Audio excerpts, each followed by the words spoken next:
কিন্তু কবরের এই 3 প্রশ্নের জবাব লেখাপড়া বা মুখস্থ করলেই দেওয়া যাবে না। যদি কেউ চিন্তা করে তাহলে মরার আগে ওসিয়ত করে যাব, শোনো আমি যখন মারা যাব আমার কাফনের মধ্যে এই 3 প্রশ্নের জবাব লেখা আমারে দিয়া দিবা। প্রশ্ন যখন করবে জবাব যদি না দিতে পারি দেইখা দেইখা জবাব দিব। বলেন তো কবরের এই 3 প্রশ্নের জবাব শুধুমাত্র মুখস্থ করে নকল নিয়ে দেওয়ার সুযোগ আছে নাকি? সুযোগ নাই। কারণ এই 3 প্রশ্নের জবাব লেখাপড়া আর মুখস্থের সাথে নয়, বরং এই 3 প্রশ্নের জবাব দুনিয়ার কর্মের সাথে সম্পৃক্ত। যেই ব্যক্তি দুনিয়ার হায়াতে আল্লাহ তাআলার হুকুম আহকাম মেনে চলবে, আল্লাহ তাআলার আদেশ নিষেধ যথাযথভাবে মেনে চলবে, ওই অনুযায়ী দুনিয়ার হায়াত পরিচালিত করবে। যেই ব্যক্তি গোটা হায়াত রবের গোলামি করলো, ওই ব্যক্তিকে কবরে যখন প্রশ্ন করা হবে মার রব্বুক, তোমার রবকে, ওই ব্যক্তি তো একটু আগে দুনিয়ার সফর শেষ করে আসছে, আর সফর শেষ হওয়ার আগ পর্যন্ত গোলামি করছে রবের। ওই ব্যক্তির কোনো চিন্তা নাই, সে সাথে সাথে জবাব দিবে আমার রব হলো আল্লাহ। 2 নম্বর প্রশ্ন করবে ওয়ামা দীনুক, তোমার দিন কি? আমরা সবাই এর জবাব জানি, দিন তো ইসলাম, কিন্তু সবাই তো জবাব দিতে পারবে না। বলে আমি যদি ইসলাম অনুযায়ী আমার দুনিয়ার হায়াত অতিবাহিত না করি, ব্যক্তিগত জীবন থেকে রাষ্ট্রীয় জীবন, আমি যদি ইসলাম অনুযায়ী পরিচালিত না করি, তাহলে কিয়ামত কবরের মধ্যে আমার জবাব দেওয়ার সুযোগ হবে না যে আমার দিন ইসলাম। তবে হ্যাঁ, যেই ব্যক্তি সর্বোচ্চ চেষ্টা করবে ইসলাম অনুযায়ী নিজের জীবন পরিচালিত করার জন্য, আশা করা যায় প্রশ্ন করার সাথে সাথে জবাব দিয়ে দিবে আমার দিন হলো ইসলাম। 3 নম্বর প্রশ্ন ওমান নবিয়ুক, অথবা নবীজিকে দেখিয়ে বলা হবে মা হাযার রাজুলুল্লাযী বুইসা ফীকুম, এই ব্যক্তিকে যাকে তোমাদের কাছে প্রেরণ করা হয়েছিল। আমরা সবাই জানি আমাদের জন্য প্রেরিত হয়েছিলেন মুহাম্মাদুর রাসূলুল্লাহ সাল্লাল্লাহু আলাইহি ওয়াসাল্লাম। তবে এই জবাব কবরে গিয়ে দিতে পারবে ওই ব্যক্তি যে নিজের জীবনটাকে রাসূলের সুন্নাতের আলোকে সাজিয়েছে। এটা ছাড়া এই 3 প্রশ্নের জবাব কবরে দেওয়া সম্ভব নয়। কিছু জায়গা তো জোর ক্ষমতা দিয়ে কাজ করা যায়, কিছু জায়গায় টাকা পয়সা ঘুষ দিয়ে কাজ করা যায়। অনেক জায়গায় দেখি বড় বড় ডক্টর, এতকাল জানতাম পরে শুনি যে টাকা ব্যয় করে ভুয়া ডক্টরের ডিগ্রি নিচ্ছে। কতজনের ব্যাপারে এমন আছে পরীক্ষা দিছে, ফেল করছে, কিন্তু টাকা পয়সা দিয়া মাধ্যমিক বোর্ডে গোল্ডেন এ প্লাসের রেজাল্ট নিয়ে আসছে। কিন্তু কবরে তো এই কাজ করার সুযোগ নাই, আছে নাকি? সুযোগ নাই। তাই আমাকে এই 3 প্রশ্নের আলোকেই জীবন সুসজ্জিত করতে হবে, নাইলে কবরে গিয়ে জবাব দেওয়া সম্ভব না। যদি জবাব না দিতে পারে কি হবে? জবাব দিতে পারলে কি হবে? রাসূল আকরাম সাল্লাল্লাহু আলাইহি ওয়াসাল্লাম জানিয়ে দেন, যেই ব্যক্তি এই 3 প্রশ্নের জবাব দিতে পারবে, আল্লাহর পক্ষ থেকে ঘোষণা আসবে সাদাকা আবদি সাদাকা আবদি ফাফরিশুহু মিনাল জান্নাহ ওয়ালবিসুহু মিনাল জান্নাহ ওয়াফতাহু লাহু বাবান ইলাল জান্নাহ, যে আমার এই বান্দা সত্য বলেছে, জান্নাত থেকে জান্নাতি পোশাক এনে তাকে পরায়া দাও, তার কবরের মধ্যে জান্নাতের বিছানা বিছায়া দাও, তার কবরের সাথে জান্নাতের সাথে একটা দরজা খুলে দাও, তার কবর হবে রাউদাতুম মিন রিয়াদিল জান্নাহ, জান্নাতের বাগান হয়ে যাবে। একেবারে কিয়ামত পর্যন্ত ওই আলমে বরজখে কবরে আরামে সে অতিবাহিত করতে থাকবে। রহমানির রহিম।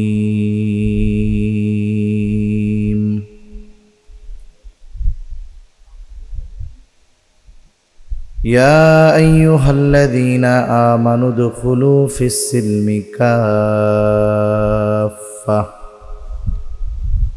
ওয়ালা তাত্তাবিউ খুতুওয়াতিশ শাইতান ইন্নাহু লাকুম আদুউম মুবিন। ওয়া ক্বালা তাআলা اليوم أكملت لكم دينكم وأتممت عليكم نعمتي ورضيت لكم الإسلام دينا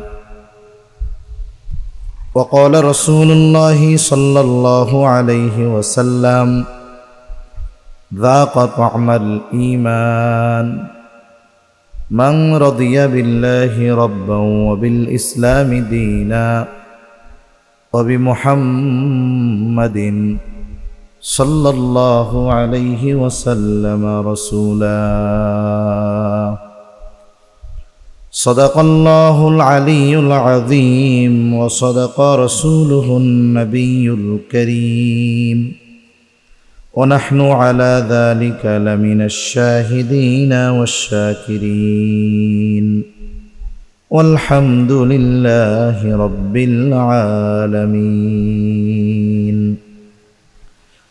سبحانك لا علم لنا إلا ما علمتنا إنك أنت العليم الحكيم اللهم صل على محمد وعلى آل محمد كما صليت على إبراهيم وعلى آل إبراهيم إنك حميد مجيد اللهم بارك على محمد وعلى آل محمد كما باركت على إبراهيم وعلى آل إبراهيم إنك حميد مجيد الحمد لله ঐতিহ্যবাহী কুমিল্লা জেলার অন্তর্গত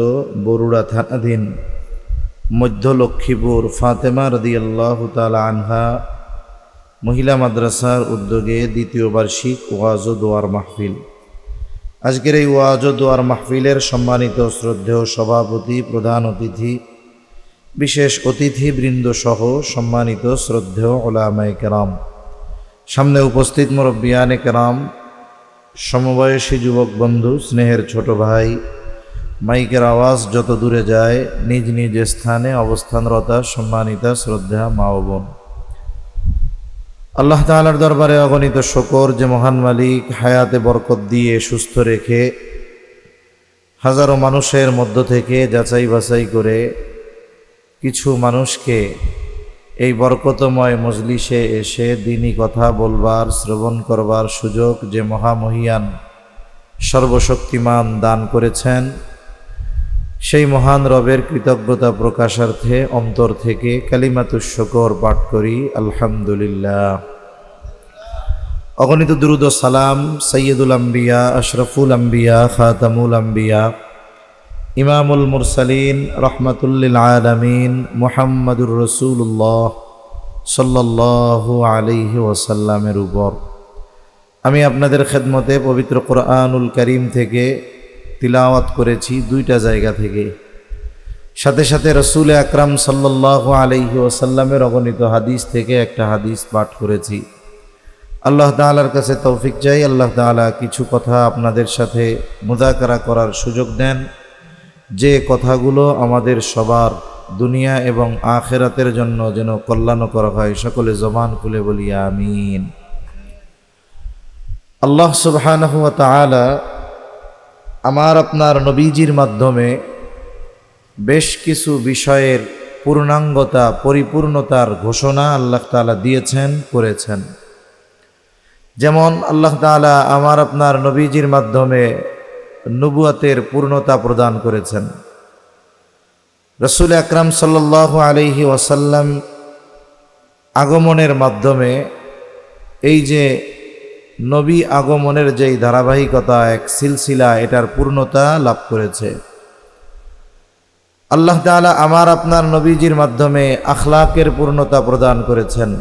নবীজি সাল্লাল্লাহু আলাইহি ওয়াসাল্লাম বলেছেন, ইন্নামা বুইসতু লিউতাম্মিমা মাকারিমাল আখলাক, আমাকে উত্তম চরিত্র পরিপূর্ণতা প্রদানার্থে প্রেরণ করা হয়েছে।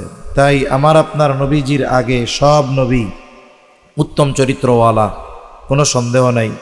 কিন্তু আমার আপনার নবীজি শুধু উত্তম চরিত্রওয়ালা নবী এমন নয়, বরং আমার আপনার নবীজি হলেন উত্তম চরিত্রে পরিপূর্ণতা দান করেনেওয়ালা নবী। এই উদ্দেশ্যে আল্লাহ পাঠিয়েছেন। সাথে সাথে আল্লাহ তাআলা আমার আপনার নবীজির মাধ্যমে শরীয়তের পূর্ণতার ঘোষণা দিয়েছেন।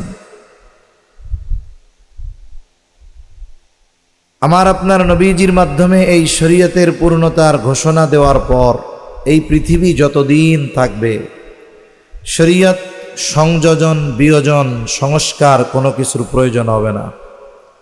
এই জন্য যারা বলে যে ইসলাম বা শরঈ শাসন যেটা, এটা মধ্যযুগীয় শাসন, এই যুগে চলে না, এই ধরনের কথা যারা বলে তাদের ঈমানও থাকে না।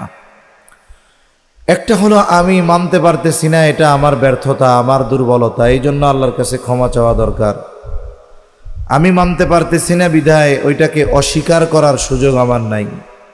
আমাদের দেশে রাষ্ট্রীয় কারণে হোক, অন্যান্য কারণে হোক, অনেক কিছু আমাদের করা লাগে যেটা শরীয়তের সাথে সম্পর্ক রাখে না। কিন্তু এই কথা বলার সুযোগ নাই যে আমরা এটা করতেছি কেন, বলে এখানে ইসলাম অচল, শরীয়ত অচল, এটা বলার কোনো সুযোগ নাই। বরং ইসলাম এমন এক জীবন ব্যবস্থা, মানব জীবনের পৃথিবী যতদিন থাকবে যত ধরনের সমস্যা গেছে, আছে, আসবে, সব ধরনের সমস্যা সমাধানের একমাত্র জায়গা হলো ইসলাম। তা এই ইসলাম আমাদের জীবন ব্যবস্থা। আল্লাহ তাআলা এই শরীয়ত পূর্ণতা প্রদানের ঘোষণা দিয়েছেন আমার আপনার নবীজির মাধ্যমে। জিলহজ মাস চলতেছে, আজকে সম্ভবত 18 তারিখ জিলহজ মাস। জিলহজ মাস যখন আসে আমরা অনেক বিষয়ে খতিব সাহেবরা আলোচনা করি, বিশেষ করে জিলহজ মাসের প্রথম দশকের ইবাদতের ফজিলতের ব্যাপারে, প্রথম দশকের অন্যতম ইবাদত কুরবানির ব্যাপারে, সাথে সাথে হজের ব্যাপারে আলোচনা হয়, প্রত্যেকটা দিনের গুরুত্ব।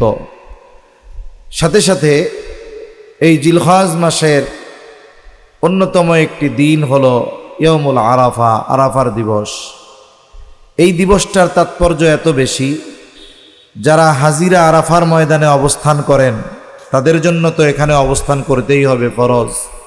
সাথে সাথে পৃথিবীর আনাচে কানাচে যত মুসলমান আছে সবার জন্য এই দিবসটা, এই দিনটা অন্যতম একটি দিন। এই দিনের দোয়া আল্লাহ রসুল সাল্লাল্লাহু আলাইহি ওয়াসাল্লাম বলেন, খায়রুদ দুআ দুআ ইয়াউমিল আরাফা, সবচেয়ে উত্তম দোয়া হলো আরাফার দিবসের দোয়া। সাথে সাথে এই আরাফার দিবসে ইসলামের অন্যতম একটি বিষয় সংগঠিত হয়েছে, যেটা হলো আমাদের এই শরীয়ত পূর্ণতার ঘোষণা হয়েছে এই আরাফার দিবসে। তাফসিরে মাআরিফুল কোরআন সহ প্রসিদ্ধ অধিকাংশ তাফসিরের মধ্যেই আছে, হযরত ওমর রাদিয়াল্লাহু তাআলা আনহুর কাছে একজন ইহুদি আসছে, এসে বলতেছে, খলিফাতুল মুসলিমিন, আপনাদের কোরআনে একটা আয়াত আছে, যদি ওই আয়াতটা মূসা আলাইহিস সালামের উপরে নাজিল হতো, আয়াতটা যদি তাওরাতে থাকতো, মূসা আলাইহিস সালামের উপরে নাজিল হতো, তাহলে ওই দিনটাকে আমরা ঈদের দিন বানায় নিতাম। হযরত ওমর রাদিয়াল্লাহু তাআলা আনহু এখন ওই ইহুদিরে জিজ্ঞাসা করতেছে, কোন সে আয়াত, যেই আয়াত মূসা আলাইহিস সালামের উপরে নাজিল হলে, তাওরাতে থাকলে তোমরা ওই দিনটারে ঈদের দিন বানায় নিতা। এইবার ইহুদি বলতেছে, এই আয়াতটা হলো এই লম্বা আয়াতের একটা অংশ। কি এইটা? আল-ইয়াউমা আকমালতু লাকুম দীনাকুম ওয়া আতমামতু আলাইকুম নি'মাতি ওয়া রাদিতু লাকুমুল ইসলাম দীনা। আল্লাহ রাব্বুল আলামিন বলেন, আল-ইয়াউমা আকমালতু লাকুম ওয়া আতমামতু, আল-ইয়াউমা আকমালতু লাকুম, আজকে আমি তোমাদের জন্য পরিপূর্ণ করে দিলাম, তোমাদের জন্য তোমাদের দিন জীবন ব্যবস্থা আমি পরিপূর্ণ করে দিলাম। সাথে সাথে আল্লাহ তাআলা বলেন, ওয়া আতমামতু আলাইকুম নি'মাতি, আমি তোমাদের জন্য আমার নেয়ামত সমূহ পরিপূর্ণ করে দিলাম। তাহলে দিন পরিপূর্ণ করার ঘোষণা, সাথে সাথে নেয়ামত পরিপূর্ণ করার ঘোষণা, বলে এই আয়াত যদি তাওরাতে থাকতো মুসা আলাইহিস সালামের উপরে নাজিল হতো তাহলে ওই দিন আমরা ঈদের দিন বানায় নিতাম। হযরত ওমর রাদিয়াল্লাহু তাআলা আনহু বলেন, আল্লাহর কসম, এই আয়াত কোন দিন কোথায় কার উপরে নাজিল হয়েছে আমি জানি। এই আয়াত নাজিল হয়েছে আরাফার দিবসে, জুমার দিন, জাবালে রহমতে মুহাম্মাদুর রাসূলুল্লাহ সাল্লাল্লাহু আলাইহি ওয়াসাল্লামের উপর। তাহলে আমাদের দিন পরিপূর্ণ, আমাদের জীবন ব্যবস্থা পরিপূর্ণ। শরীয়তে ইসলামে এমন কোনো দিক নাই মানব জীবনের যেই বিষয়টার সমাধান ইসলামে নাই। তাই ইসলাম হলো পরিপূর্ণ পূর্ণাঙ্গ এক জীবন ব্যবস্থা। কিন্তু আফসোসের বিষয়, আমাদের সমাজের অনেক মানুষ আছে, এই দুনিয়ার অনেক মানুষ আছে যারা নিজেদেরকে ইমানদার দাবি করে, মুমিন দাবি করে, কিন্তু নিজেরা ইসলাম পরিপূর্ণ মেনে চলার জন্য আগ্রহী নয়। যেই ব্যক্তি ইসলামকে দিন হিসাবে পেয়ে খুশি হলো না, আল্লাহকে রব হিসাবে পেয়ে খুশি হলো না, মুহাম্মাদুর রাসূলুল্লাহ সাল্লাল্লাহু আলাইহি ওয়াসাল্লামকে নবী হিসাবে পেয়ে খুশি হলো না, ওই ব্যক্তি অসুস্থ মুমিন, সে ঈমানের স্বাদ মজা লাভ করতে পারবে না। আর যেই ব্যক্তি ঈমানের মজা অনুধাবন করতে পারে না, সে ইবাদত করে মজা পায় না। যত শাহী খাবার হোক, যেই ব্যক্তি প্রচণ্ড জ্বরে আক্রান্ত, বলেন তো জ্বর যখন হয় তখন গাল তিতা হয়ে যায়, তাকে আপনি মিষ্টি দেন আর শাহী যেই খাবার দেন না কেন, ও কি বলবে? খাবো না, তিতা তিতা। খাবার তিতা না, তার জিহ্বাটা তিতা হয়ে গেছে, সে ওই খাবারের স্বাদ অনুধাবন করতে পারতেছে না। যেই ব্যক্তি ঈমানের স্বাদ পায় না, মজা পায় না, ওর জন্য ইবাদত কষ্টের। নবীজি সাল্লাল্লাহু আলাইহি ওয়াসাল্লাম তাই জানায় দেন, ঈমানের স্বাদ আছে, ঈমানের মজা আছে। ঈমানের স্বাদ কারা লাভ করে, ঈমানের মজা কারা লাভ করে? নবীজি বলেন, মান রাদিয়া বিল্লাহি রাব্বা, যে আল্লাহকে রব হিসাবে পেয়ে খুশি হয়, ওয়াবিল ইসলামি দীনা, ইসলামকে দিন হিসাবে পেয়ে খুশি, এবং মুহাম্মাদুর রাসূলুল্লাহ সাল্লাল্লাহু আলাইহি ওয়াসাল্লামকে নবী হিসাবে পেয়ে যে খুশি হয়, ওই ব্যক্তি ঈমানের স্বাদ লাভ করতে পারে। বুজুর্গানে দ্বীনের কিছু কথা একটু আপনাদের নকল করে শোনাই। আল্লাহকে রব হিসাবে পেয়ে খুশি হলো যে, এই খুশির পরিপূর্ণ বহির্প্রকাশ কিভাবে হবে? আমরা তো অনেক সময় মানুষের কিছু খুশি চেহারার ভাব দেখা মনে করি যে এই লোকটা আমার প্রতি খুশি হয়েছে। কিন্তু আল্লাহকে রব হিসাবে পেয়ে খুশি মানে কি শুধু হাসলে হবে, আনন্দ করলে হবে? না, প্রকৃতপক্ষে রব আল্লাহকে রব হিসাবে পেয়ে তো খুশি ওই ব্যক্তি হয়েছে যেই ব্যক্তি গোটা হায়াতে রবের হুকুম আহকাম মেনে চলেছে, রবের নাফরমানি করে নাই, আল্লাহ তাআলার আনুগত্য করেছে। সব কিছু একদিকে তার রব, আর একদিকে বলে যেই ব্যক্তি রবের পরিপূর্ণ হুকুম আহকাম অনুযায়ী জীবন পরিচালিত করেছে, ওই ব্যক্তি মূলত আল্লাহকে রব হিসাবে পেয়ে খুশি হয়েছে। এই জন্যই খুশি মনে সব সময় রবের আদেশ নিষেধ মেনে চলেছে। আমাকে কেউ জিজ্ঞাসা করলো, আপনি আল্লাহকে রব হিসাবে পেয়ে খুশি? হ্যাঁ, আমি বললাম খুশি। কিন্তু আমার অভ্যাস কি? আমার রব বলছে সুদ খেও না, আমি সুদের কারবারিতে জড়িত। আমাকে জিজ্ঞাসা করে আল্লাহকে রব হিসাবে পেয়ে খুশি? আমি বলি হ্যাঁ খুশি, কিন্তু আমি ঘুষের কারবারের সাথে জড়িত, আমি অন্যের হক মেরে খাই, আমি ব্যবসা করি ওজনে কম দেই, আমি আমার আত্মীয় স্বজনের হক মেরে খাই, বোনের হক মেরে খাই, আর আমি বলি আমি আল্লাহকে রব হিসাবে পেয়ে খুশি। এখন বলেন তো, ওই ব্যক্তি যদি দাঁত দুই পাটি বের করে হাসি দিয়ে বলে আমি আল্লাহকে রব হিসাবে পেয়ে খুশি, কিন্তু তার কাজ কর্ম কি বলে আসলে সে খুশি না। 2 নাম্বার বলে অবিল ইসলামী দীনা, ইসলামকে দিন হিসাবে পেয়ে খুশি। অনেক সময় আমরা গর্বের সাথে বলি, আমি গর্ব করে বলি আমি মুসলিম, আমি মুসলমান। আমার ধর্ম ইসলাম, আমি খুশি। কিন্তু আফসোস, আমার মধ্যে পরিপূর্ণ মুসলমানিত্ব নাই, ইসলামের কোনো খোঁজ খবর আমার মধ্যে নাই। না আছে ব্যক্তিগত জীবনে, না আছে পারিবারিক জীবনে, না আছে সামাজিক জীবনে, না আছে অর্থনৈতিক জীবনে, না আছে কর্মক্ষেত্রে, কোথাও ইসলাম নাই। এখন ইসলাম আমি মান্য করি না, কিন্তু আমি যদি বলি আমি ইসলামকে দিন হিসাবে পেয়ে খুশি, তাহলে এই মুখ দিয়ে বলা খুশিটা আসল খুশি হবে না। আমি গর্বের সাথে বলি যে আমি মুহাম্মদ সাল্লাল্লাহু আলাইহি ওয়াসাল্লামের উম্মত, আমি শ্রেষ্ঠ উম্মত। নবীজিকে পেয়ে আমি বড় খুশি, বড় সৌভাগ্যবান। কিন্তু আমার মধ্যে নবীজির সিরাত নাই, নবীজির সুন্নাত নাই, নবীজির আদর্শ নাই। আমি শুধু মুখ দিয়াই বলি আমি নবীজির আশেক। এই রকম আশেকের কোনো দাম আল্লাহর কাছেও নাই, নবীর কাছেও নাই। আমি সুন্নাত মানি না, কিন্তু বলি আমি নবীকে পেয়ে খুশি। বলে বাস্তবতা হলো ওই খুশির কথা মুখ দিয়েই হয়, বাস্তবে ওই ব্যক্তি খুশি না। তাহলে কিছু খুশি চেহারার মাধ্যমে প্রকাশ করতে হয়, কিছু খুশি আমল করার মাধ্যমে প্রমাণিত হয়। তাহলে আমি আল্লাহকে রব হিসাবে পেয়ে খুশি কিনা এটা মুখ দিয়া না, কর্ম দিয়ে প্রমাণ করতে হবে। আমি ইসলামকে দিন হিসাবে পেয়ে খুশি কিনা এটা শুধু মুখ দিয়ে নয়, আমার আমলের দ্বারা, কর্মের দ্বারা প্রমাণ করতে হবে। আমি নবীজিকে পেয়ে খুশি, এটার প্রমাণ আমাকে আপনাকে আমলের দ্বারা করতে হবে, মুখ দিয়া স্লোগান দিলে হবে না। এই যে তিনটা বিষয়, দুনিয়ার জীবনে তো আমলের মাধ্যমে খুশির প্রকাশ ঘটাতে হবে, সাথে সাথে এই তিন বিষয়ের প্রশ্ন আমাকে আপনাকে মরার পরে কবরে করা হবে। আমরা সবাই কম বেশি জানি, আমাদেরকে যখন কবরস্থ করা হবে, কবরে রাখা হবে, প্রত্যেককে কবরে তিনটি প্রশ্ন করা হবে। হাদিসের মধ্যেও আসছে, 1 নম্বর প্রশ্ন মার রব্বুক, তোমার রবকে। 2 নম্বর প্রশ্ন আমা দীনুক, তোমার দিন কি।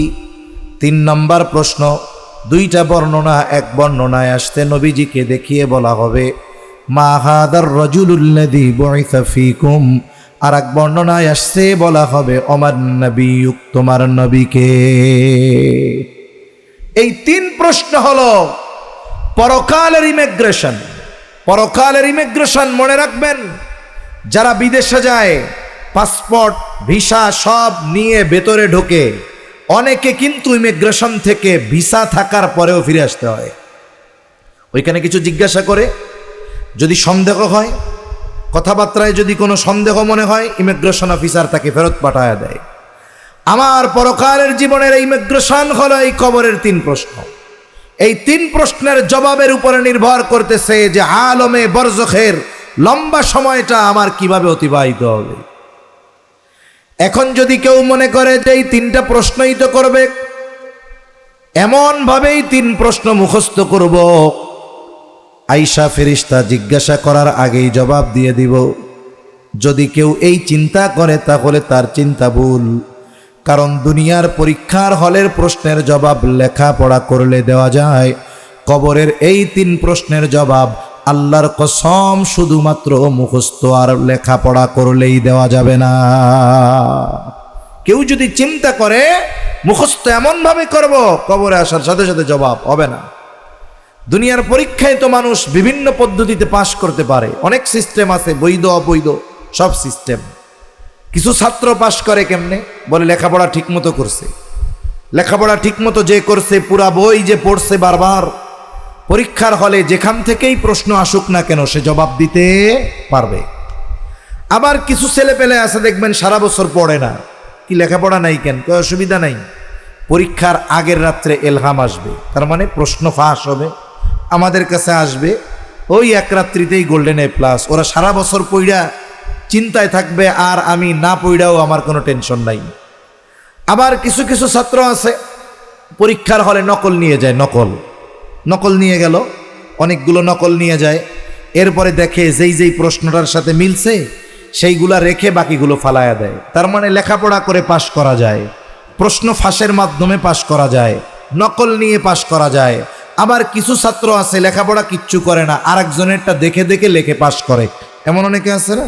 আছে অনেকে। কিন্তু কবরের এই 3 প্রশ্নের জবাব লেখাপড়া বা মুখস্থ করলেই দেওয়া যাবে না। যদি কেউ চিন্তা করে তাহলে মরার আগে ওসিয়ত করে যাব, শোনো আমি যখন মারা যাব আমার কাফনের মধ্যে এই 3 প্রশ্নের জবাব লেখা আমারে দিয়া দিবা। প্রশ্ন যখন করবে জবাব যদি না দিতে পারি দেইখা দেইখা জবাব দিব। বলেন তো কবরের এই 3 প্রশ্নের জবাব শুধুমাত্র মুখস্থ করে নকল নিয়ে দেওয়ার সুযোগ আছে নাকি? সুযোগ নাই। কারণ এই 3 প্রশ্নের জবাব লেখাপড়া আর মুখস্থের সাথে নয়, বরং এই 3 প্রশ্নের জবাব দুনিয়ার কর্মের সাথে সম্পৃক্ত। যেই ব্যক্তি দুনিয়ার হায়াতে আল্লাহ তাআলার হুকুম আহকাম মেনে চলবে, আল্লাহ তাআলার আদেশ নিষেধ যথাযথভাবে মেনে চলবে, ওই অনুযায়ী দুনিয়ার হায়াত পরিচালিত করবে। যেই ব্যক্তি গোটা হায়াত রবের গোলামি করলো, ওই ব্যক্তিকে কবরে যখন প্রশ্ন করা হবে মার রব্বুক, তোমার রবকে, ওই ব্যক্তি তো একটু আগে দুনিয়ার সফর শেষ করে আসছে, আর সফর শেষ হওয়ার আগ পর্যন্ত গোলামি করছে রবের। ওই ব্যক্তির কোনো চিন্তা নাই, সে সাথে সাথে জবাব দিবে আমার রব হলো আল্লাহ। 2 নম্বর প্রশ্ন করবে ওয়ামা দীনুক, তোমার দিন কি? আমরা সবাই এর জবাব জানি, দিন তো ইসলাম, কিন্তু সবাই তো জবাব দিতে পারবে না।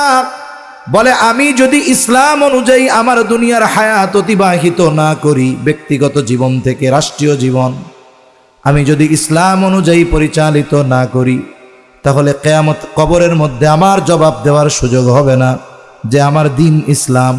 তবে হ্যাঁ, যেই ব্যক্তি সর্বোচ্চ চেষ্টা করবে ইসলাম অনুযায়ী নিজের জীবন পরিচালিত করার জন্য, আশা করা যায় প্রশ্ন করার সাথে সাথে জবাব দিয়ে দিবে আমার দিন হলো ইসলাম।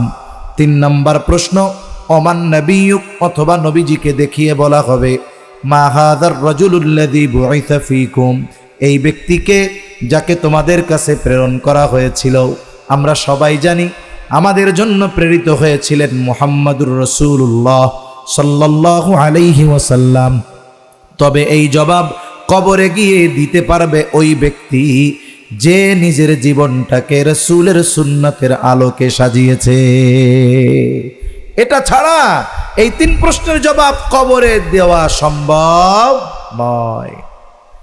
কিছু জায়গা তো জোর ক্ষমতা দিয়ে কাজ করা যায়, কিছু জায়গায় টাকা পয়সা ঘুষ দিয়ে কাজ করা যায়।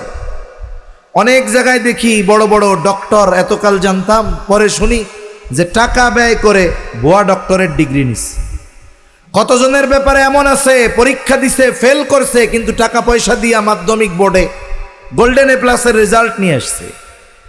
কিন্তু কবরে তো এই কাজ করার সুযোগ নাই, আছে নাকি? সুযোগ নাই। তাই আমাকে এই 3 প্রশ্নের আলোকেই জীবন সুসজ্জিত করতে হবে, নাইলে কবরে গিয়ে জবাব দেওয়া সম্ভব না। যদি জবাব না দিতে পারে কি হবে? জবাব দিতে পারলে কি হবে?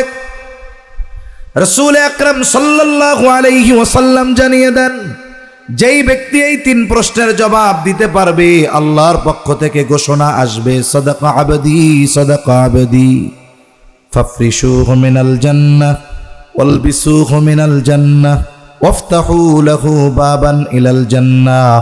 যে আমার এই বান্দা সত্য বলেছে, সত্য বলেছে, জান্নাত থেকে জান্নাতি পোশাক এনে তাকে পরায়া দাও, তার কবরের মধ্যে জান্নাতের বিছানা বিছায়া দাও, তার কবরের সাথে জান্নাতের সাথে একটা দরজা খুলে দাও, তার কবর হবে রাউদাতুম মিন রিয়াদিল জান্নাহ, জান্নাতের বাগান হয়ে যাবে। একেবারে কিয়ামত পর্যন্ত ওই আলমে বরজখে কবরে আরামে সে অতিবাহিত করতে থাকবে। আর যে জবাব দিতে পারবে না তার অবস্থাটা কি হবে? তার ব্যাপারে আল্লাহর পক্ষ থেকে ঘোষণা আসবে কাযাবা আবদি, কাযাবা আবদি, ফাফরিশুহু মিনান নার ওয়ালবিসুহু মিনান নার ওয়াফতাহু লাহু বাবান ইলান নার। তাকে জাহান্নাম থেকে আগুনের পোশাক এনে পরায় দাও, তার কবরের মধ্যে আগুনের বিছানা বিছায়া দাও, তার কবরের সাথে জাহান্নামের সাথে একটা দরজা খুলে দাও, আর তার কবরটা হয়ে যাবে জাহান্নামের একটা গর্ত। যে আরামে থাকবে আরামটা কত, যে আরামে থাকবে কবরে ও মনে করবে এটাই মনে হয় জান্নাত। কারণ ওই সময়টাতে সে যে নেয়ামত ভোগ করবে ওই নেয়ামতের কথাটাও সে দুনিয়ায় চিন্তা করে নাই। আর যার কবরটা জাহান্নামের গর্ত হবে ও মনে করবে এটা মনে হয় জাহান্নাম, কারণ ওই জায়গার শাস্তি এতটা কঠিন দুনিয়ায় সে কল্পনাও করে নাই। অথচ যেই ব্যক্তি শান্তিতে আছে জান্নাতের তুলনায় এই শান্তি কিছুই না। আবার যেই ব্যক্তি আযাবে থাকবে, কষ্টে থাকবে, জাহান্নামের শাস্তির তুলনায় এটা কিছুই না। তো যেই কথা বলতেছিলাম যে আমরা শুধু বুঝি যে খুশি মনে হয় মুখ দিয়া ভাব দেখানো যে হ্যাঁ হ্যাঁ আমি খুব খুশি এই বিষয়ে। আসলে এই জায়গায় তো ওই খুশির কথা বলা হয় নাই। আমি যদি খুশি হই তাইলে আমার কাজ, আমার কর্মের দ্বারা প্রমাণ করতে হবে যে হ্যাঁ আমি রব আল্লাহকে রব হিসাবে পেয়ে খুশি। আমি আমার গোটা হায়াতে আমার রবের কোনো নাফরমানি করব না, আমার জীবন চলে যায় যাক। এই ব্যক্তি পরিপূর্ণ খুশি, ও ঈমানের স্বাদ পায়, ও ইবাদতের মজা পায়। তাহলে আসেন আয়াতটার দিকে আমরা একটু যাই। আল্লাহ তাআলা বলেন আল ইয়াউমা আকমালতু লাকুম দীনাকুম ওয়া আতমামতু আলাইকুম নি'মাতি ওয়া রাদিতু লাকুমুল ইসলাম দীনা। আল্লাহ তাআলা এই আয়াতে দুইটা জিনিস পূর্ণতার ঘোষণা দিয়েছেন। এক নাম্বার আল ইয়াউমা আকমালতু লাকুম দীনাকুম, তোমাদের জন্য তোমাদের দিন পরিপূর্ণ করে দিলাম। আর আমাদের দিন হলো ইসলাম, এই দিন পরিপূর্ণ করে দিয়েছেন। সাথে সাথে আল্লাহ তাআলা বলেন ওয়া আতমামতু আলাইকুম নি'মাতি, তোমাদের জন্য আমি আমার নেয়ামতকে আজকে পরিপূর্ণ করে দিলাম। তাহলে আল্লাহর পক্ষ থেকে এই আয়াতে ঘোষণা যে তোমাদের জন্য দিন পরিপূর্ণ, তোমাদের জন্য আমার নেয়ামত পরিপূর্ণ। বুজুর্গানে দিন বলেন যে দিন যে যতটুকু মানবে নেয়ামত সে ততটুকু পাবে। আমি যদি হাঁটু পানি পর্যন্ত নামি আমার গলা পর্যন্ত ভিজবে না, ভিজবে হাঁটু পর্যন্ত। আমি যদি আশা করি যে পানির মধ্যে আমি হাঁটু পানি নামবো গলা পর্যন্ত ভিজে যাবে, এটা তো হবে না। তাহলে দিন যতটুকু মানবে মানুষ ততটুকু নেয়ামত পাবে। এখন বলতে পারেন যে দিন পরিপূর্ণ মানব কিভাবে? আমাদের গোটা দুনিয়ায় তো এমন না, বা আমাদের দেশে তো এমন না যে পরিপূর্ণ ইসলামী শাসন ব্যবস্থা আছে। যদি একটি দিক থেকে আমরা আমাদের করণীয় বর্জনীয় বিষয়গুলোকে দুই ভাগে ভাগ করি, বিষয়টা তাহলে এমন হয়, এক নাম্বার বিষয় শরীয়তের কিছু বিধানাবলী আছে যেগুলো ব্যক্তি নিজে আমল করার ক্ষেত্রে কোনো রকমের কোনো বাধা নাই। আর কিছু বিষয় আছে যেগুলো বাস্তবায়ন করার জন্য রাষ্ট্রীয়ভাবে ইসলাম দরকার। যেমন একটা দুইটা উদাহরণ দিলে বুঝতে সহজ হবে। আল্লাহ তাআলা কোরআনুল কারীমের মধ্যে বলেন আস-সারিকু ওয়াস-সারিকাতু ফাকতাউ আইদিয়াহুমা। আল্লাহ তাআলার আদেশ, চুরি যে করবে নারী হোক আর পুরুষ হোক হাত কেটে দিতে হবে। বলেন তো আদেশটা কার? আল্লাহ তাআলার আদেশ। এখন মনে করেন একজন মুরব্বী রাতের বেলা বয়ান শুনতে গেছে, এই আয়াতের কথাটা শুনছে যে আল্লাহর আদেশ, যদি চোর নারী হোক আর পুরুষ হোক হাত কেটে দিতে হবে। তিনি রাতের বেলা ওয়াজ শুনে বাড়িতে গেলেন। শীতের দিন, তিনি আরাম করে মাত্র বিছানায় শুইছেন। একটু পর আওয়াজ। কিসের আওয়াজ? উনি কম্বলের নিচ থেকে মাথা বের করে দেখেন ঘরের মধ্যে কোনো ছায়া দেখা যায়, তার মানে চোর ঢুকছে। দরজা খুলে কি ঢুকছে? চোর ঢুকছে। পাশে আর একজন তাকেও জাগাইছে। এইবার দুইজনে মিলে উঠে, চোর যখন একটু ভেতরে গেছে দরজাটা আটকায়া দুইজন মিলে চোররে ধরছে। মনে মনে চিন্তা করে সারা জীবন ওয়াজ শুনে আমল করতে পারি নাই, একটু আগে ওয়াজ শুনে আইছি, 1 ঘন্টাও হয় নাই। আল্লাহ বলছে যে চোর নারী হোক আর পুরুষ হোক দেও হাত কেটে, এ ধর। এইবার চোররে দইরা ওই লোক নগদে চোরের 2টা হাত কেটে দিচ্ছে। এখন বলেন তো, মনে করেন আমাদের দেশের ঘটনা এটা, পরের দিন সকালে জেলে কি চোর যাবে না যে হাত কাটছে সে যাবে? যে হাত কাটছে সে যাবে। চোরকে আরো বাহবা দেওয়া হবে, চোরের পক্ষে মানুষ দাঁড়ায়া যাবে মানবাধিকার কমিশনগুলো বলবে কত বড় জালেম দেখছো, হাত কেটে ফেলছে চোরের, চোর হয়ে যাবে বীর পুরুষ আর উনি জেলখানার ভাত খাবে। তা এই যে চোর ধরার পরে চোরের হাত কাটার দায়িত্ব ব্যক্তিগতভাবে ইসলাম আমারে দেয় নাই। এর জন্য কি দরকার? ইসলামী শাসন ব্যবস্থা দরকার, বিচারক দরকার, ওইটা কাটার লোকও আছে, রায় দেওয়ার লোকও আছে। তাহলে এইটার দায়িত্ব আমার না। কিন্তু বলেন তো, শরীয়তে ইসলামের অনেক বিধান আছে যেগুলো আমি মান্য করতে গেলে কোনো বাধা নাই।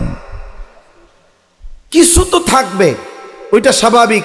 ধান যত ভালো হোক কিছু চিটা থাকেই, যত ভালো হোক কিছু চিটা থাকেই। আলহামদুলিল্লাহ এখন পর্যন্ত বলেন তো আমাদের দেশে 5 ওয়াক্ত নামাজ যদি কেউ যথাযথভাবে পড়ে তাকে বাধা দেওয়ার কেউ আছে নাকি? 5 ওয়াক্ত নামাজ আদায় করার নির্দেশ ইসলামে আছে, আল্লাহ তাআলা দিয়েছে। আমাদের দেশে যদি কোনো ব্যক্তি সম্পদওয়ালা হয়, যাকাত দিতে চায়, বাধা দেওয়ার কেউ আছে? কারো উপরে যদি হজ ফরজ হয়, সে যদি হজ করে, বাধা দেওয়ার কেউ নাই। কেউ যদি পর্দা করে, নিজের ঘরের মানুষদেরকে পর্দা করায়, শরীয়তের অন্যতম ফরজ বিধান, বাধা দেওয়ার কেউ নাই। কেউ যদি সুদ না খায়, ব্যাংকের ক্ষমতা নাই জোর করে আপনাকে আমাকে সুদ খাওয়াবে। আপনার জান বা মালের নিরাপত্তার জন্য আপনি টাকা ব্যাংকে রাখলেন, সুদ যদি না নেন, জোর করে আমাকে আপনাকে সুদ খাওয়ানোর কেউ নাই। সরকারি চাকরিজীবী যারা, তারা যদি ঘুষ না খায়, জোর করে ঘুষ খাওয়ানোর কেউ নাই। কেউ যদি চিন্তা করে আমি মানুষের হক নষ্ট করব না, আমারে মাথায় পিস্তল ঠেকায়া বলার মতো কেউ নাই যে অন্যেরটা মাইরা খা, বলার মতো আছে কেউ? তার মানে শরীয়তে ইসলামের অনেক বিষয় আছে যেই বিষয়গুলো আমল করার ক্ষেত্রে, মান্য করার ক্ষেত্রে কোনো ধরনের কোনো বাধা নাই। এখন এই যে ব্যক্তিগতভাবে আমরা যেগুলো মানতে পারবো, এই বিষয়টা আমরা কতটুকু মানি? আমরা তো বলি 92% মুসলমান, আমরা ইসলাম মানি। তাই 92% মুসলমানের মধ্যে 100 জনে কতজন যেই বিষয়গুলো মানার সুযোগ আমার আছে ইসলামের, সেই বিষয়গুলো মানি কয়জন? বের করেন। শতকরা 2 জন পাওয়া যাবে না। শতকরা 2 জন পাওয়া যাবে না যে ব্যক্তিগতভাবে ইসলামের যেই বিষয়গুলো মানার সুযোগ আছে এগুলো আমরা মানতেছি পুরোপুরি, এরকম শতকরা 2 জন পাওয়া যাবে না। আবার কিছু বাইতে এমনও আছে বলে, কিছু বললেই বলে আগে ইসলাম প্রতিষ্ঠা হোক, এরপরে আমি পরিপূর্ণ ইসলাম মানব। আবার কিছু ভাই তো আছে ইসলাম প্রতিষ্ঠা করার জন্য ইসলামকে বিসর্জন দিতে চায়, ইসলাম বাদ দিয়া ইসলাম প্রতিষ্ঠা করতে চায়, এমনও কিছু লোক আছে। যেমন কিছু লোক আছে দেখবেন, ভাই নামাজ কালাম ঠিক মতো পড়ো, ভাই ইসলাম আগে প্রতিষ্ঠা হোক, আল্লাহর কসম তাহাজ্জুদ তো ছাড়বো না। দাড়ি নাই রে ভাই, ভাই দাড়িটা রাখো না, অসুবিধা কি? ভাই ইসলাম প্রতিষ্ঠা হোক, দেখবেন দাড়ি আর জীবনে কাটবো না। ও ভাই মাথায় টুপিটা দেন, ঢাইকা রাখেন মাথা। না ভাই আগে ইসলাম প্রতিষ্ঠা হোক, দেখবেন এরপরে আর টুপি মাথার থেকে নামাবো। এটা ভাই একটু সুন্নাতি জামা পরেন, নামাজে আসছেন। ভাই ইসলাম প্রতিষ্ঠা হোক, দেখবেন জীবনে আর ওই প্যান্ট শার্ট গেঞ্জি পরবো না, একবারে পুরোপুরি সবসময় সুন্নাতি লেবাস পরে থাকবো। এইরকম কিছু মানুষ আছে ইসলাম মানার জন্য অপেক্ষা করতে থাকে ইসলাম কখন প্রতিষ্ঠিত হবে রাষ্ট্রীয়ভাবে। কিন্তু আল্লাহ তাআলার ওয়াদা কি জানেন? আল্লাহর তো একটা ওয়াদা আছে,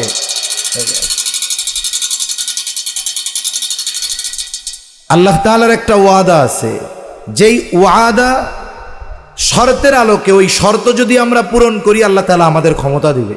মনে রাখতে হবে, ক্ষমতা যদি আল্লাহর পক্ষ থেকে চাই তাহলে আল্লাহর দেওয়া শর্ত পূরণ করতে হবে। আর ক্ষমতা যদি জনগণের পক্ষ থেকে চাই, যেটা গতানুগতিক, তাহলে ইসলাম বাদ দিয়ে দেন, কোনো অসুবিধা নেই। আল্লাহর ওয়াদা কি? ওয়াদাল্লাহুল্লাযীনা আমানু মিনকুম ওয়া আমিলুস সালিহাতি লায়াস্তাখলিফান্নাহুম ফিল আরদ কামাস্তাখলাফাল্লাযীনা মিন ক্বাবলিহিম।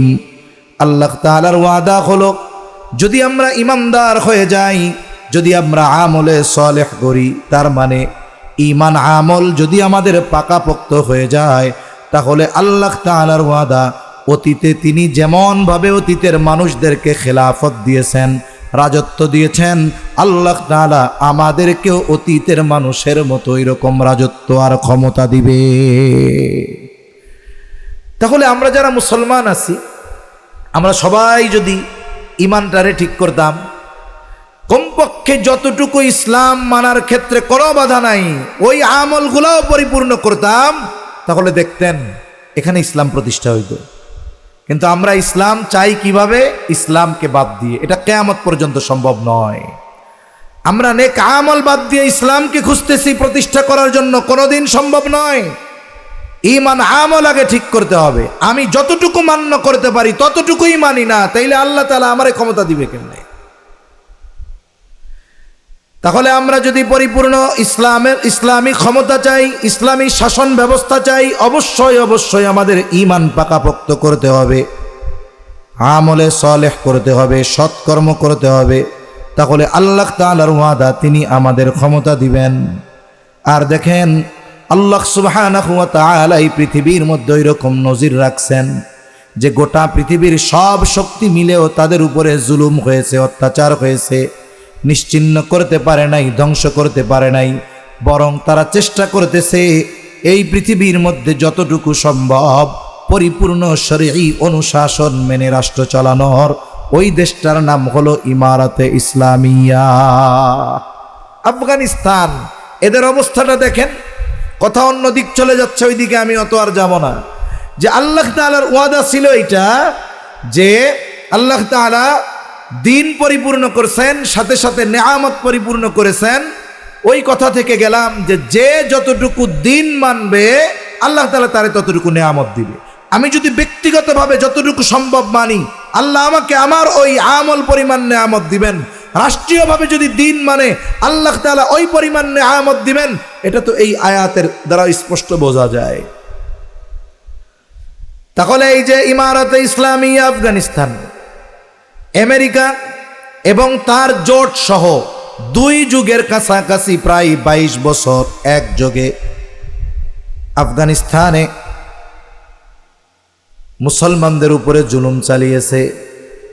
বিশেষ করে বর্তমান ক্ষমতা যাদের হাতে, তাদের উপরে জুলুম চলেছে 22 বছর ধরে।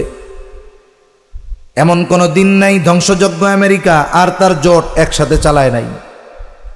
কিন্তু ওই মানুষগুলো বলেন তো, এই চিন্তা করছে নাকি? তাইলে এক কাজ করি, আমরা সেকুলার হইয়া আমেরিকার সাথে মিশা ক্ষমতাটা হাতে নেই। এই চিন্তা কখনো করছে? ইমান ছাড়ছে, নেক আমল ছাড়ছে? ছাড়ে নাই তো। তারা ওই 2 শর্ত পূরণ করেছে, আল্লাহর ওয়াদা ওই 2টা পূরণ করেছে, যার কারণে 22 বছর পর আমেরিকা আর তার জোট ওই দেশ থেকে রাতে রাতে পালাইতে বাধ্য হয়েছে। এটা আল্লাহর ওয়াদার কারণে হয়েছে। আর তারাও এই 2 শর্ত পূরণের উপরে অটল অবিচল থাকার কারণে হয়েছে, নাহলে সম্ভব ছিল না। আপনি ইসলাম প্রতিষ্ঠা যদি করতে চান, তাদের মতো ঈমান আমল দরকার।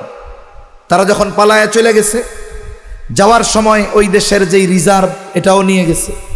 কারণ দুনিয়া এখন ডলারের ফাঁদে আছে, কাগজের টাকার ফাঁদে আছে।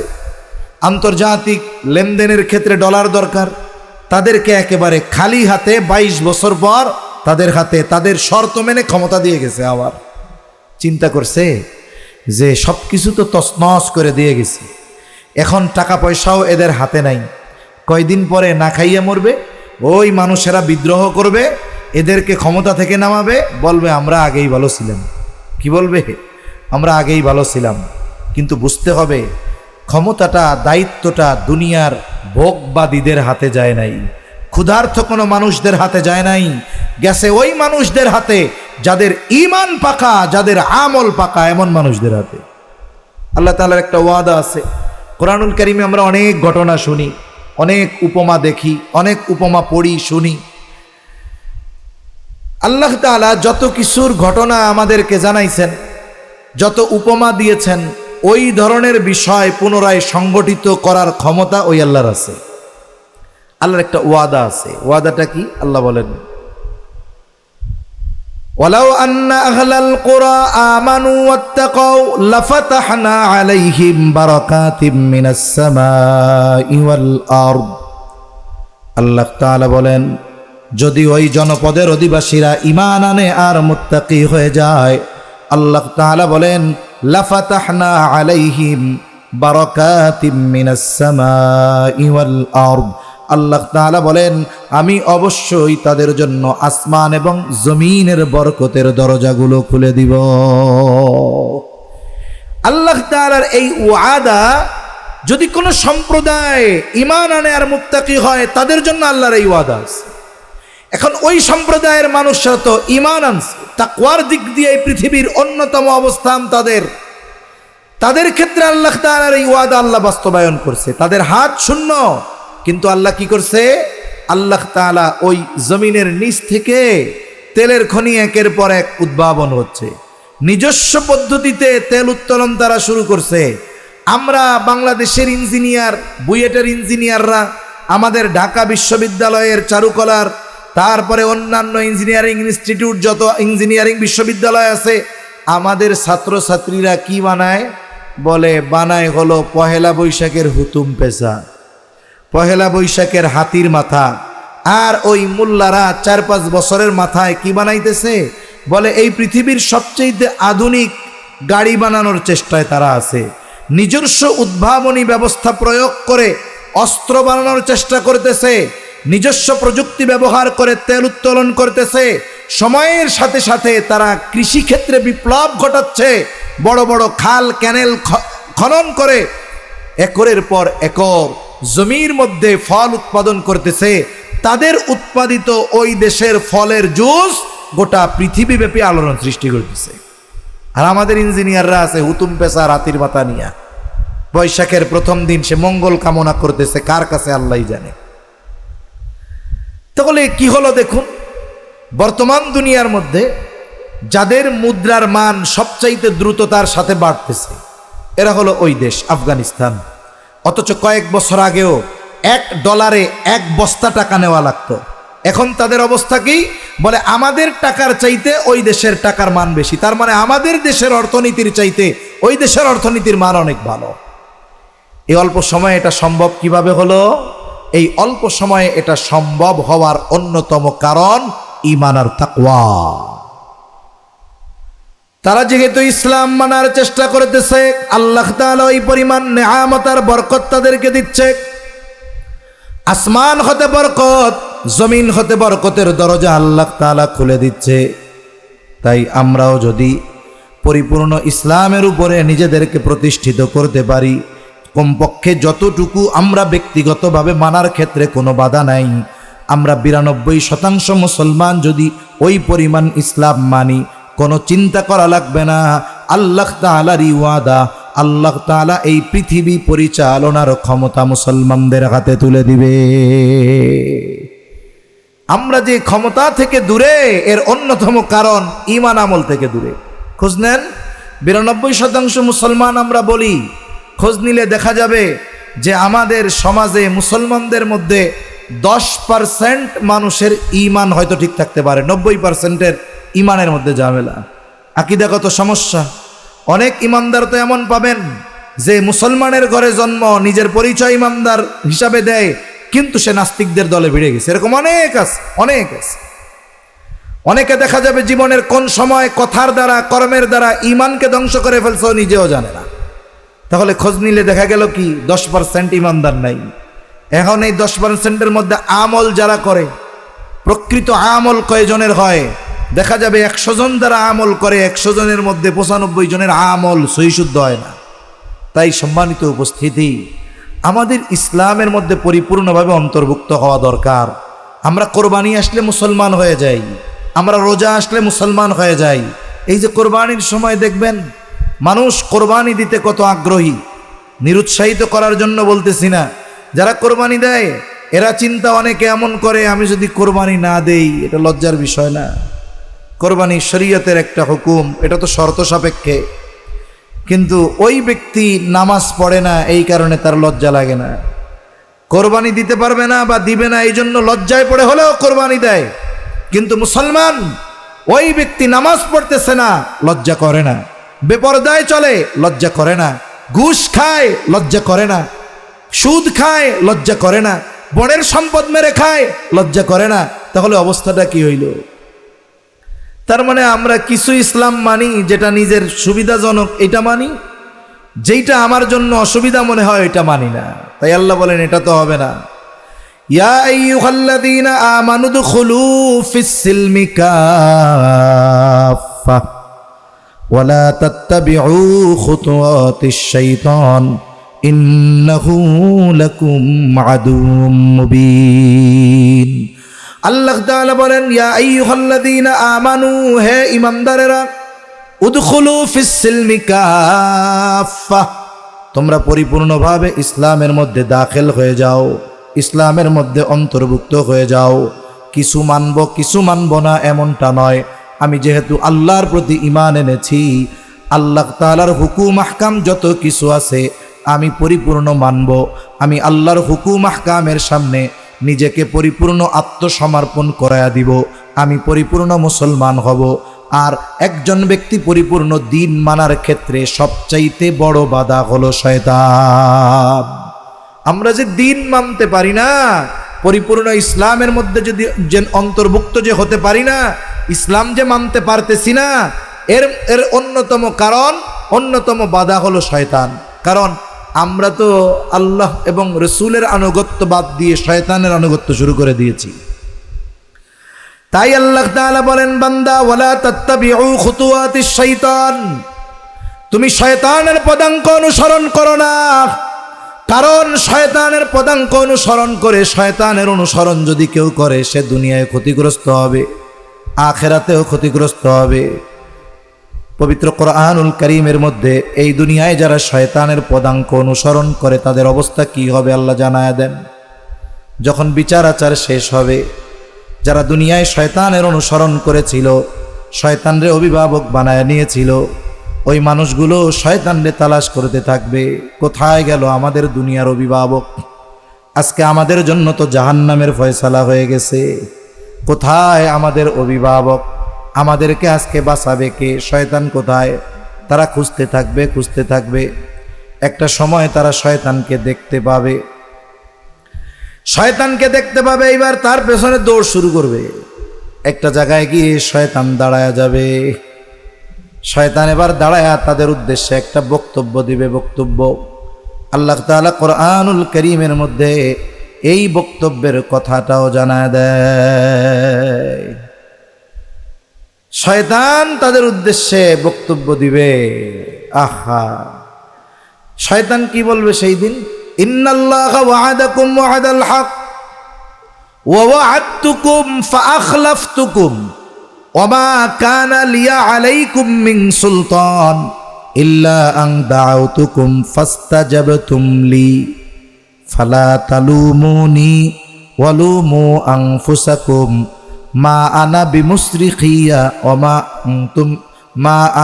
মা আনতুম বিমুসরিখিয়া ইন্নী কাফারতু বিমা আশরাকতুমুনি মিন ক্বাবল ইন্নায যালিমিনা লাহুম আযাবুন আলীম।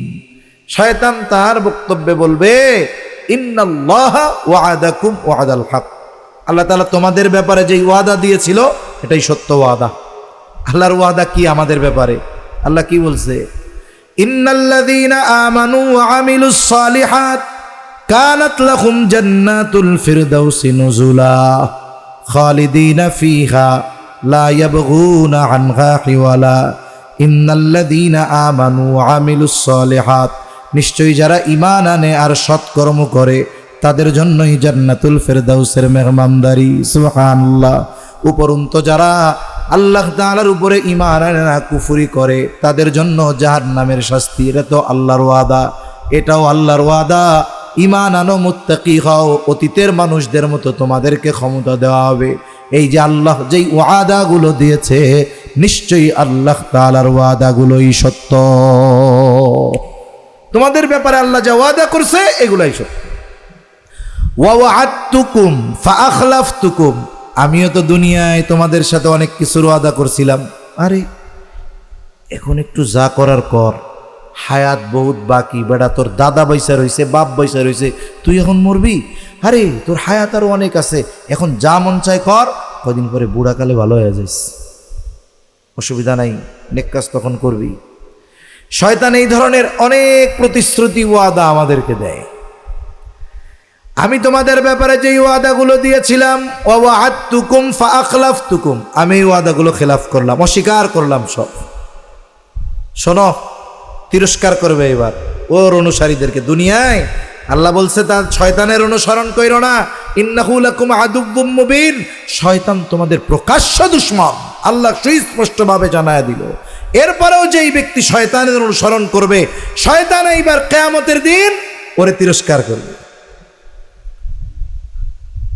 ওয়া'আদতুকুম ফাআখলাফতুকুম ওয়ামা কানা লিয়া আলাইকুম মিন সুলতান, হায় রে, তোমাদের উপরে তো আমার কোনো ক্ষমতা ছিল না, শয়তানের আমাদের উপরে কোনো ক্ষমতা নাই। কেন নাই? কারণ আমাদের স্রষ্টা কে? জোরে বলেন। আমাদের রিজিক দাতা কে? আমাদের সব কিছুর নিয়ন্ত্রণ কার হাতে? তাইলে যার হাতে আমার আপনার সব কিছুর নিয়ন্ত্রণ, তারই একমাত্র আমাদের উপরে সকল ক্ষমতা। শয়তান কারো রিজিক দাতা না, শয়তান কারো স্রষ্টা না, শয়তান কারো কল্যাণ ও কল্যাণের ক্ষমতা রাখে না। তাইলে শয়তানের কি ক্ষমতা আছে মানুষের উপর? দুনিয়া এটা মানুষ বুঝে না, কিন্তু শয়তান ওই দিন বলবে, ওয়ামা কানা লিয়া আলাইকুম মিন সুলতান, তোমাদের উপরে আমার কোনো ক্ষমতা ছিল না। তবে একটা জিনিস, ইল্লা আন দাআউতুকুম ফাস্তাজাবতুম লি, আমি শুধু তোমাদেরকে আমার দিকে ডাকছি। ইল্লা আন দাআউতুকুম ফাস্তাজাবতুম লি, আমি তোমাদের ডাকছি আর তোমরা আমার ডাকে সাড়া দিয়া চলে আসছো। অথচ মসজিদের মধ্যে আল্লাহর প্রতিনিধি মুয়াজ্জিন দৈনিক 5 বার তোমারে মাইকে ডাকছে, একবারও যাও নাই। এই যে মসজিদে আজান হয় আমাদের দেশে, আমরা মনে করি মুয়াজ্জিন বেতন দিয়া রাখছি, টাইম মতো আজান দিবে, কাজই হলো এইটা। এজন্য আপনাদের এলাকায় জানি না, অনেক এলাকায় এমন আছে নামাজ ঠিকই পড়ে না, আজানের সময় যদি একটু কম বেশ হয় মুয়াজ্জিনরে যায় শাসায়, বারান্দা দিয়া, হুজুর খাওয়ানোর বেতন কি এমনি দেই, টাইম মতো আজান দিবার পারেন না? আর একজনকে এত ফজরের আজান এত আগে দেন কেন? নামাজের 10 মিনিট আগে দিলেই তো হয়। আর একজন যায় কইব, হুজুর রক্ত হওয়ার সাথে সাথে আজানটা দিয়ে দেওয়া যায় না, ফজরের আজানটা? কত জ্বালা চিন্তা করেন। অথচ মসজিদের ভেতরে নামাজে আসে না, বারান্দা দিয়ে হুজুরে কইয়া যায়। আমরাও মনে করি বেতন দিয়া রাখছি, কাম কি আজান দিবে, মসজিদ ঝাড়ু দিবে। কিন্তু এই আল্লাহর বান্দার মর্যাদা কত! এ তো আমাদেরকে আল্লাহর দিকে আহ্বান করে। আমরা যে সম্মান দেই বা যেই হাদিয়া বা বেতন দেই, এটা তার যেই কাজ, এর প্রতিদান দেওয়ার ক্ষমতা আমার নাই। ওই মুয়াজ্জিন যদি একটু নিয়তটা পরিশুদ্ধ করে খালি, যেই কাজটা আমি আল্লাহর জন্য করতেছি, তাহলে তার সম্মান কত। হাদিসের মধ্যে আসছে কিয়ামতের দিন মুয়াজ্জিনের গর্দানটাকে আল্লাহ লম্বা বানায়া দিবে। এটা তার একজন্য আলাদা সম্মাননা। হাসরবাসী বুঝতে পারবে এই লোকটা দুনিয়ায় মুয়াজ্জিন ছিল। সুবহানাল্লাহ। ওয়ামান আহসানু কাওলাম মিম্মান দাআ ইলাল্লাহ, কে আছে তার চাইতে উত্তম আহ্বানকারী যে মানুষদেরকে আল্লাহর দিকে ডাকে? এখন কোন মুয়াজ্জিন আমাদের কার দিকে ডাকে? আল্লাহর দিকে ডাকে। কিন্তু আফসোস, ওই ডাকের আওয়াজ আমার কানে আসে, অনেকে ওই ডাকের আওয়াজে বিরক্ত হয়। অনেকে মসজিদের পাশে 4 দোকানে বৈশা চা পান খায়, কিন্তু ওই ঘর পর্যন্ত যাইতে পারে না। শয়তান কিয়ামতের দিন বলবে, কোনো ক্ষমতা তোমার উপরে আমার ছিল না, তুমি তোমার রিজিক দাতা আল্লাহর ডাকে ঠিকই সাড়া দাও নাই, কিন্তু আমি যখনই তোমাকে ডাক দিয়েছি ফাস্তাজাবতুম লি, তুমি সাথে সাথে আমার ডাকের সাড়া দিয়েছ। কইছি চল সিনেমায় যাই, দৌড় দিয়ে চলে গেছ। ভালো কাজে তোমার ডাইকা পাওয়া যায় নাই, কারণ আমার মিশনই তো ছিল এইটা। তোমাদের দুনিয়ায় পাঠানোর আগেই তো আমার মিশন এইটা সেট হয়ে গেছে, তোমাদেরকে আমার জাহান্নামে নিতে হবে। আমি আল্লাহর সাথে ওয়াদা করে এসেছি, ক্বালা ফাবিইজ্জাতিকা লা উগওয়িয়ান্নাহুম আজমাইন, রবের ইজ্জতের কসম করে আসছি যে সবগুলোরে আমি পথভ্রষ্ট করব, জাহান্নামের পথের প্রতীক বানায়া দিব। আমার কাজই তো এটা, আমি দুনিয়ায় যা মিশন তাই তো করছি। তোমারে আল্লাহ স্মরণ করায় দিছে, বারবার বলছে যে আমি তোমাদের প্রকাশ্য দুশ্মন, এরপরেও তোমরা আমার ডাকে সাড়া দিয়ে আসছো। তোদের মতো নাফরমান আর কেউ আছে? ফালা তালুমুনি ওয়ালুমু আনফুসাকুম, তাই আজকে আমারে কোনো অভিশাপ দিও না, আমারে তিরস্কার কইরো না। তোমরা নিজেরা নিজেদের তিরস্কার করো, নিজেরা নিজেদের অভিশাপ দাও, তোমরা কত বড় নাফরমান। যে আল্লাহ তোমাকে বানাইছে, যে আল্লাহ তোমাকে রিজিক দেয়, যেই আল্লাহর হাতে তোমার সব কিছুর নিয়ন্ত্রণ, সেই আল্লাহর ডাকে সাড়া না দিয়া তুমি আমার ডাকে সাড়া দিয়েছ। আরে আমারে দোষারোপ করবি কেন? তুই আজকে নিজে তিরস্কার কর। শয়তানও ওই দিন তাদেরকে ভৎসনা করবে। মা আনা বিমুসরিখিকুম ওয়া মা আনতুম বিমুসরিখিয়া। আজকে আমি তোদের কি উপকার করব? আমি তো আমার জন্যই কিছু করতে পারবো না। এই দুনিয়াতে অনেক মানুষ আছে এমন, বিভিন্ন কবরে যায়, মাজারে যায়, কয় আমার একটু উপকার করেন। কোন তো ওই জায়গায় যে শুয়ে আছে সেই নাফসি নাফসি করতেছে, আমার কি হবে? তোমারে বাঁচাবে কেমনে? শয়তান ওই দিন বলবে মা আনা বিমুসরিখিয়া ওয়া মা আনতুম বিমুসরিখিয়া। তোমরা আজকে আমি তোমাদের জন্য কি করব? আমি তো আমার নিজের জন্যই কোনো কিছু করতে পারবো না। তোমরা আমারে ভৎসনা দিও না। ইন্নী কাফারতু বিমা আশরাকতুমুনি মিন ক্বাবল। তোমরা আমার সাথে যত কিছুর শরীক স্থাপন করেছিলা, আজকে আমি সব কিছুকে অস্বীকার করলাম। মা আনা বিমুসরিখিয়া ওয়া মা, আজকে আমি তোমাদের জন্য আমার জন্যই কিছু করতে পারবো না। তোমাদের জন্য আর কি করব? অতীতে তোমরা আমার সাথে যত কিছুর শিরিক করছো, আমি সব কিছু আজকে অস্বীকার করলাম। এই যে শয়তান কিয়ামতের দিন তার অনুসারীদের সাথে যে এই আচরণ করবে, এখন কইতে পারেন হুজুর দুনিয়ায় শয়তানের অনুসারী কারা, বুঝমু কেমনে? কষ্ট নিয়েন না। যেটা সুদ খায় শয়তানের অনুসারী, যেটা ঘুষ খায় শয়তানের অনুসারী, আজান হইছে কোনো তার সমস্যা নাই, নামাজ পড়ে না, শয়তানের অনুসারী, যেটা মানুষের হক মাইরা খায় শয়তানের অনুসারী। এই মানুষগুলার ব্যাপারে শয়তান ওই দিন বলবে সম্পর্ক শেষ তোর সাথে আমার। আল্লাহ এরকম সুস্পষ্টভাবে জানায়া দিল। এরপরেও যদি আমরা আল্লাহর দিকে ফিরে না যাই, তাহলে বলেন আমাদের মতো বড় জালেম আর কেউ নাই। তাই আল্লাহ বলেন ইন্নাজ জালিমিনা লাহুম আযাবুন আলীম। আল্লাহ তাআলা জালেমদের জন্য কঠিন শাস্তি প্রস্তুত করে রাখছেন, তৈরি করে রাখছেন। তাই ভাই আমাদেরকে পরিপূর্ণ ইসলামের মধ্যে অন্তর্ভুক্ত হতে হবে। শুধু ওই আশায় যদি আমরা বসে থাকি যে হ্যাঁ রাষ্ট্রীয়ভাবে ইসলাম প্রতিষ্ঠা হোক এরপরে আমরা করব, ওই চিন্তা তো আছে। আগে নিজেকে তো পরিপূর্ণ পাক্কা ইমানদার বানাতে হবে। যদি এমনটাই হইতো যে ইসলাম বাদ দিয়ে বা কোনো লেয়াজু করে কারো সাথে হাত করে ইসলাম প্রতিষ্ঠা করা যাইতো, তাইলে নবীজি সাল্লাল্লাহু আলাইহি ওয়াসাল্লামকে ওই যে প্রস্তাব কাফেররা দিয়েছিল নবীজি তাই করতেন। কিন্তু না, ইসলামের ব্যাপারে বিন্দু পরিমাণ কোনো সুযোগ নাই। ইসলাম যদি লেয়াজু করে প্রতিষ্ঠা করা যাইতো তাহলে নবীজি ওই চেষ্টা করতেন। অথচ নবীজি জুলুম সহ্য করেছেন, মাতৃভূমি ছেড়েছেন, হিজরত করেছেন, সাহাবায়ে কেরাম রক্ত দিয়েছেন, তবুও ইসলামের ব্যাপারে বিন্দু পরিমাণ তারা ছাড় দেন নাই। নবীজি সাল্লাল্লাহু আলাইহি ওয়াসাল্লাম যখন দুনিয়া থেকে চলে গেছেন, কি এক কঠিন পরিস্থিতি। একদল ধর্ম ত্যাগ করা শুরু করছে, আর একদল যাকাত দিতে অস্বীকার করতেছে। ওমর রাদিয়াল্লাহু তাআলা আনহুর মতো কঠিন সাহাবী, আবু বকর সিদ্দিক রাদিয়াল্লাহু তাআলা আনহু, তাদের বিরুদ্ধে যুদ্ধ ঘোষণা করেছেন যাকাত দিতে যারা অস্বীকার করেছে। নবীজি আবু বকর সিদ্দিক রাদিয়াল্লাহু তাআলা আনহু বলছেন যে যাকাত তো দিবেই, নবীজির সময় যে রশিটা দিত ওই রশিটাও দিতে হবে, ছাড় দেওয়া হবে না। ওই সময়টা একটা অবস্থা ওইরকম। ওমর রাদিয়াল্লাহু তাআলা আনহু এসে বলছেন একটু নমনীয় হওয়া যায় না?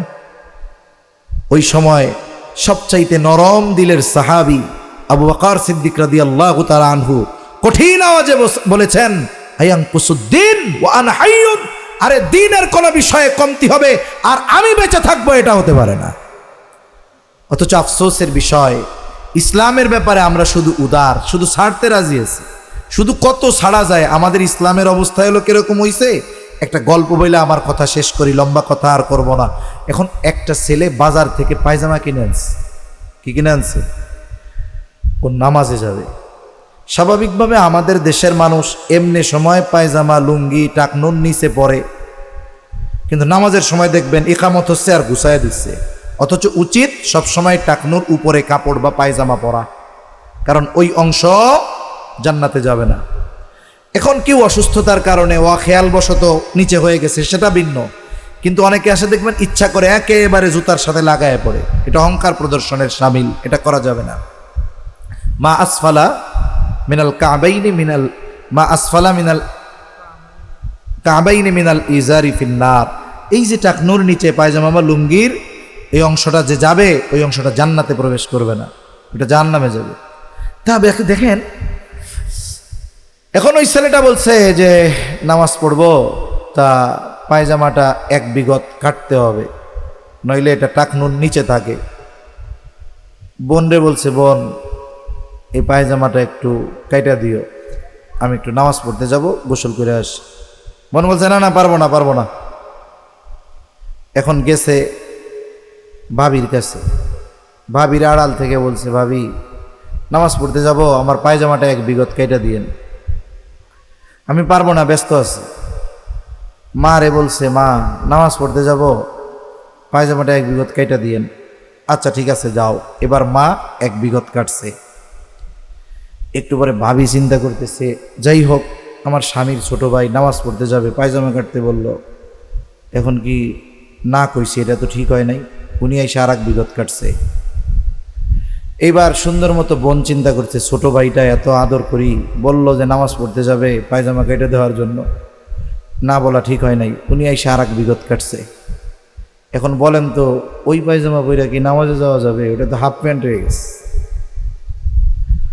আমাদের অবস্থা হয়েছে এরকম, আমরা ইসলামের ব্যাপারগুলো, ব্যক্তিগত জীবনের গুলাও ছাড়তে এমন বানাইছি যে ইসলামকে আর ইসলামের মতো রাখি নাই, ইসলামকে আমাদের মতো বানায় ফেলছি। আমাদের সমস্যা হলো, আমরা ইসলামকে চাই আমাদের মতো, আমরা ইসলামের মতো চলতে চাই না। আমরা কি চাই? ইসলামকে আমাদের মতো চাই। এজন্যই দেখবেন হরেক রকমের ব্যাখ্যা আসে ইসলামের ব্যাপারে, কিন্তু মনে রাখতে হবে যে ইসলামের পরিপূর্ণ ব্যাখ্যা আমাদের নবী সাহাবায়ে কেরাম পরিপূর্ণভাবে দিয়ে গেছেন। এখান থেকে নতুন করে নতুন কোনো ব্যক্তির ব্যাখ্যা ইসলামের মৌলিক বিষয়ে গ্রহণ করার কোনো সুযোগ নাই। তাই সব কিছু পুরাণ হয়, ইসলাম কখনো পুরাণ হয় না। কেউ যদি মনে করে যে এটা তো 1500 বছর আগের জীবন ব্যবস্থা, এখন কি এটা চলবে? ইসলাম এমন এক জীবন ব্যবস্থা, পৃথিবী যতদিন থাকবে, যত সুবিধা অসুবিধা, যত প্রয়োজনীয়তা সামনে আসবে, সব কিছুর সমাধান ইসলামের মধ্যে আছে, কোনো সন্দেহ নাই। যদি ইসলাম এমন হতো যে এটা মধ্যযুগে চলে, আধুনিক যুগে চলে না, তাহলে এই পৃথিবীতে যত মানুষ আছে, 200 কোটি মানুষ ইসলাম মানতে পারুক আর না পারুক, তারা এই কথার মৌখিক স্বীকৃতি কমপক্ষে দেয় যে আমাদের দিন ইসলাম। এই 200 কোটি মানুষ নিজেদের জীবন ব্যবস্থা হিসাবে, ধর্ম হিসাবে ইসলামকে স্বীকৃতি দিত না। মনে রাখতে হবে, ইসলাম সর্বযুগে সর্বকালে অনুসরণীয়, অনুকরণীয় এক জীবন ব্যবস্থা। আজকে দুনিয়ায় যত অসুবিধা দেখতেছেন, অর্থনীতি বলেন, পৌরনীতি বলেন, সমাজনীতি বলেন, পারিবারিক বলেন, সাথে সাথে এই যে হাজারো অপরাধ, খুন, ছিনতাই, ধর্ষণের ঘটনা বলেন, যা বলেন, এই অপরাধগুলোর ব্যবস্থা যদি ইসলামের আলোকে নেওয়া হতো, চ্যালেঞ্জ দিয়ে বলা যায় অপরাধগুলো কমে যাইত, ঠিক কিনা? আরব এবং আফ্রিকার কয়েকটা দেশে ইসলামের কয়েকটি বিধান আছে। কিছু দেশে চুরি করলে হাত কাটে, ব্যভিচার করলে যার যেরকম শাস্তি এরকম শাস্তি দিয়ে দেয়, যার মৃত্যু তাকে মৃত্যু, যার বেত্রাঘাত তার বেত্রাঘাত। এই কয়েকটা বিষয় আছে, এতেই ওই সব দেশে মানুষেরা নিরাপদ, মানুষের জীবন নিরাপদ। তাই ইসলাম এমন এক জীবন ব্যবস্থা যেটার মধ্যেই মূলত মানুষের জন্য কল্যাণ আছে। ইসলাম সামগ্রিক কল্যাণের কথা চিন্তা করে। আজকে দেখেন, ভাইও হয়তো কিছু কথা বলছে, আমাদের দেশের অবস্থাটা কি? অবস্থা হলো এরকম, প্রমাণিত অপরাধের শাস্তি দিতে যুগের পর যুগ বিলম্ব হয়।